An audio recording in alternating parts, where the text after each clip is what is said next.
अस्सलाम वालेकुम। आज का हमारा टॉपिक है पेलियोट्रॉपी। लेक्चर को स्टार्ट करने से पहले मेरी रिक्वेस्ट है कि आप मेरे चैनल को लाइक करें, शेयर करें और सब्सक्राइब करें और बेल आइकन पे क्लिक करें ताकि आपको नई आने वाली वीडियोस की नोटिफिकेशन मिलती रहे। हमारा टॉपिक है पेलियोट्रॉपी। इसको हम डिफाइन कर लेते हैं कि ये हमारे पास क्या फिनोमिना है। तो अब देखते हैं कि हमारे पास एक क्रोमोसोम है, होमोलोगस क्रोमोसोम, और इस पर जो सिंगल जीन मौजूद मीन्स के जीन पेयर एक लोकस पे प्रेजेंट है, जीन पेयर वो एक से ज्यादा ट्रेट को कंट्रोल कर रहा है, मीन्स के इफेक्ट कर रहा है। यानी एक सिंगल जीन पेयर जो है एक से ज्यादा ट्रेट को नॉर्मली नहीं करता होता कंट्रोल या इन्फ्लुएंस नहीं करता होता। एक स्पेसिफिक ट्रेट के लिए एक स्पेसिफिक जीन पेयर होता है जो उसके लिए कंट्रीब्यूशन जो है वो कर रहा होता है और उसका एक्सप्रेशन दे रहा होता है एक पर्टिकुलर ट्रेट का।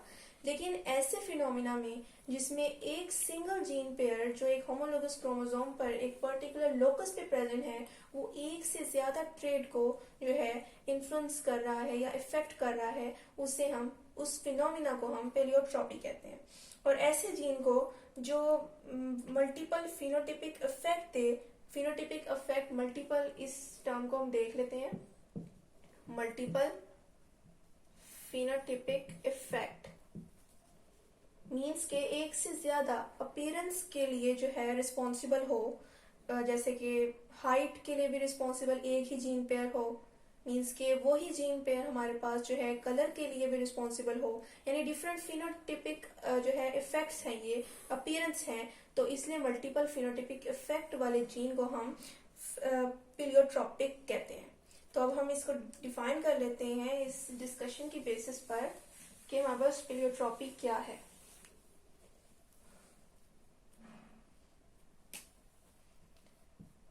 When a single gene pair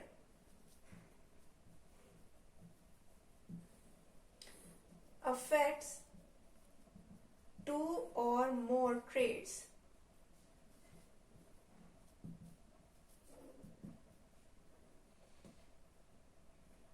this phenomena is called पेलियोट्रॉपी। और ऐसे जीन को, ऐसे सिंगल जीन पेयर को हम क्या कहते हैं, इसको भी डिफाइन कर लेते हैं। Such a gene with multiple phenotypic effect। हमें पता है मल्टीपल फिनोटिपिक इफेक्ट का मतलब मैंने भी डिस्कस किया था, is called पेलियोट्रॉपिक। तो उस जीन को और उस फिनोमिना को हमने यहां पर डिफाइन कर लिया। अब हम इस स्पेसिफिक फिनोमिना है जो एक single gene pair multiple phenotypic effect show कर रहा है, जिसे हमने पेलियोट्रॉपिक कहा है जीन को, तो उसकी कुछ एग्जांपल्स हम देख लेते हैं। तो पहली जो हमारी बुक में एग्जांपल है वो ड्रोसोफिला मेलानोजेस्टर मीन्स के हमारे पास फ्रूट फ्लाई जो इसका कॉमन नेम है उसके मुतालिक है कि ड्रोसोफिला, ये हमारे पास फ्रूट फ्लाई है, असल में उसका साइंटिफिक नेम जो है वो ड्रोसोफिला है। तो ड्रोसोफिला की जो में मौजूद क्रोमोसोम्स हैं उन पर जो व्हाइट आई के लिए रिस्पॉन्सिबल जीन है, इसके क्रोमोसोम्स में जो है इसके 8 आई थिंक क्रोमोसोम्स होते हैं। तो उन क्रोमोसोम्स पर मौजूद जो जीन है जो व्हाइट आई के लिए रिस्पॉन्सिबल है, मीन्स के इसकी आई का कलर व्हाइट होना, इस फिनोटाइप, ये फिनोटाइप है व्हाइट आई होना, एक अपीयरेंस है।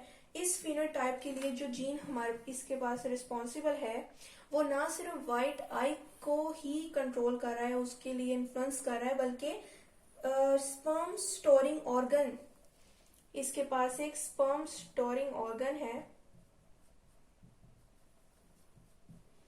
उसकी शेप को भी यही जीन कंट्रोल कर रहा है। मीन्स के एक सिंगल जीन है हमारे पास जो ना सिर्फ व्हाइट आई को जो है उसके लिए कंट्रीब्यूशन कर रहा है, उसका एक्सप्रेशन दे रहा है या उसको इफेक्ट कर रहा है, बल्कि स्पर्म स्टोरिंग ऑर्गन की शेप को भी जो है वो इफेक्ट कर रहा है। तो ये हमारे पास बिल्कुल पेलियोट्रॉपी के फिनोमिना की बेस्ट एग्जांपल में से एक एग्जांपल थी। नेक्स्ट एग्जांपल पे आ जाते हैं। तो वो हमारे पास ह्यूमन से रिलेटेड है। सेकेंड एग्जांपल कि ह्यूमन के पास जो है, ह्यूमंस में जो जीन है जो ग्रोथ के लिए, ग्रोथ रेट के लिए रिस्पॉन्सिबल होता है, ये जीन है जिसकी फिनोटाइप जो है ग्रोथ रेट है, तो वो ह्यूमंस में ये जीन, ये एक सिंगल जीन ग्रोथ रेट के साथ साथ जिन चीजों को इन्फ्लुएंस करता है वो एक या एक से ज्यादा भी हो सकती है।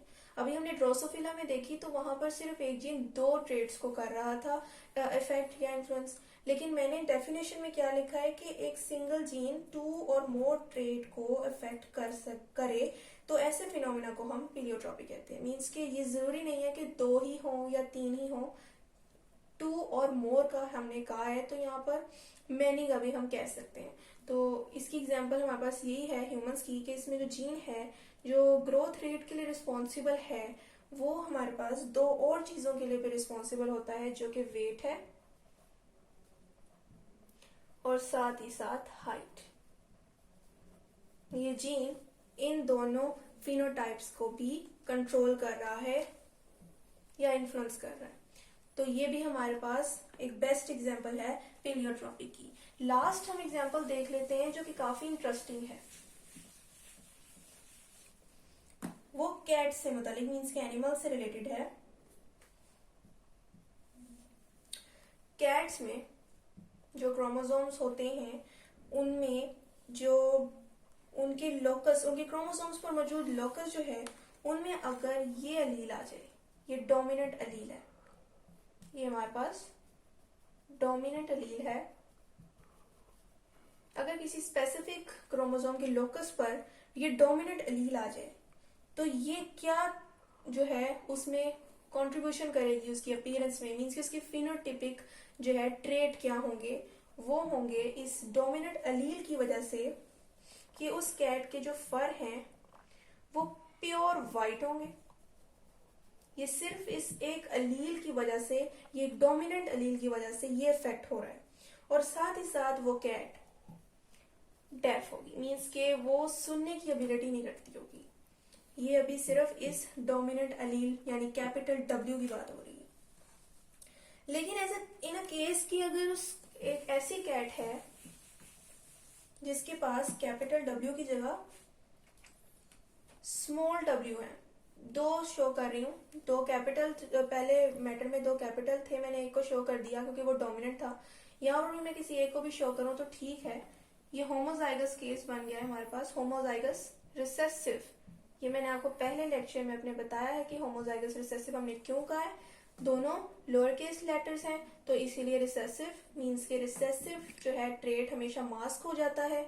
और होमोजाइगस इसलिए कहा है क्योंकि यहाँ दोनों सेम जो हैं वो हमारे पास अलील्स हैं, मीन्स के पार्टनर्स जो हैं जीन के वो सेम है, मीन्स के लोअर केस, इनमें से कोई भी डोमिनेंट नहीं है, दोनों एक दूसरे के मास्क नहीं करेंगे इफेक्ट को, बल्कि दोनों एक दूसरे को कंट्रीब्यूट करेंगे इफेक्ट्स को और एक एक्सप्रेशन देंगे। अगर ऐसी कैट है जो होमोजाइगस रिसेसिव है, मीन्स के उसके जीन्स पर स्मॉल डब्ल्यू जो है वो प्रेजेंट है, तो उसके अंदर मिलेनोसाइट्स प्रोड्यूस होंगे। मिलेनोसाइट्स क्या होते हैं इसको हम थोड़ा सा ब्रीफली डिस्कस कर लेते हैं। मिलेनोसाइट्स असल में ऐसे पिगमेंट्स हैं जो स्किन कलर के लिए रिस्पॉन्सिबल होते हैं। प्योर वाइट कैट थी जब हमारे पास ये अलील था जो कि डोमिनेंट था और उसमें मेलानोसाइट्स नहीं थे।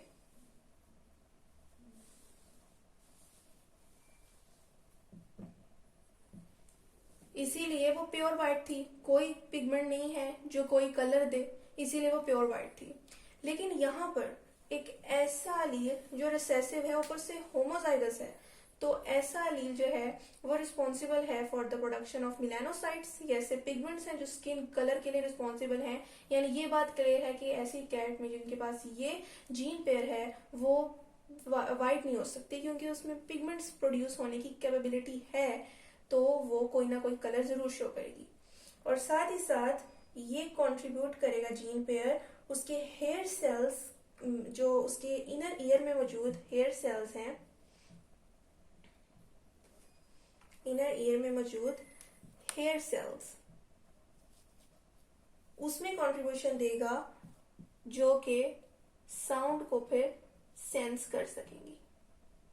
मीन्स के ऐसी कैट्स जिनमें ये वाला जीन पेयर मौजूद है वो सिर्फ और सिर्फ मिलानोसाइट्स प्रोड्यूस नहीं कर रहा कि वो पिगमेंट्स बनाएं और डिफरेंट कलर शो करें वाइट के अलावा, बल्कि उसके इनर ईयर में मौजूद हेयर सेल्स को जो है इस तरह का उसने कंट्रीब्यूशन दिया कि वो फिर साउंड को सेंस कर सकते हैं। यानी ऐसी कैट्स डेफ नहीं होती हैं। जब कैट डब्ल्यू अलील जो है, कैपिटल डब्ल्यू अलील जो है उसको ऑब्टेन करती हैं तो उसके मिलानोसाइट्स डेवलप ही नहीं होते, फेल हो जाते हैं डेवलप में, जिसकी वजह से प्योर वाइट कलर देती है वो। और मिलानोसाइट के फेलियर की वजह से दो फिनोटाइप्स हमारे जो हैं वो हमें रिजल्ट में मिलते हैं। इस मिलानोटाइप के फेलियर से हमारे पास दो फिनोटाइप्स हमारे पास आते हैं, और वो फिनोटाइप्स क्या है? मीन्स के अपीयरेंस कि वो कैट वाइट होती है, वाइट फर वाली, और साथ ही साथ डेफ होती है। तो ये भी एक बेस्ट एग्जांपल थी प्लियोट्रॉपी की, फिनोटिपिकली, जिसको हमने देखा कि किस तरह एक जीन, एक स्पेसिफिक जीन पेयर एक से ज्यादा हमारे पास ट्रेट को कंट्रोल कर रहा है, इफेक्ट कर रहा है। उसी तरह डोमिनेंट केस में भी देख लिया कि मिलानोसाइट्स और हमारे पास जो है वो इनर सेल्स जो है, इनर ईयर्स के हेयर सेल्स को साउंड की सेंस की जो है कैपेबिलिटी ही नहीं है। तो ये हमारे पास 3 एग्जांपल्स थी जिसमें हमने देखा कि एक सिंगल जीन किस तरह एक से ज्यादा ट्रेट को जो है वो इन्फ्लुएंस कर रहा है और रिस्पॉन्सिबल है उस चीज के लिए, और एक स्पेसिफिक डोमिनेंट या रिसेसिव अलील के या जीन पेयर के एक ना होने की वजह से एक स्पेसिफिक इंडिविजुअल में क्या क्या चेंजेस आ सकती हैं। जैसे कि हमने कैट के केस में थोड़ा एक्सप्लेन कर लिया ताकि ये चीज आपको मजीद क्लियर हो सके। तो ये था आज का हमारा टॉपिक, काफी आसान आज का हमारा टॉपिक था। तो मुझे उम्मीद है कि आपको समझ आई होगी और एग्जाम्पल्स को भी आप लोगों ने अच्छे से अंडरस्टैंड किया होगा। फिर भी कोई क्वेश्चन है तो आप पूछ सकते हैं। तो मेरी आपकी रिक्वेस्ट है फिर से कि आप मेरे चैनल को लाइक करें, शेयर करें और सब्सक्राइब करें, और बेल आइकन पे क्लिक करें ताकि आपको नई आने वाली वीडियोस की नोटिफिकेशन भी मिलती रहे। शुक्रिया, अल्लाह हाफिज।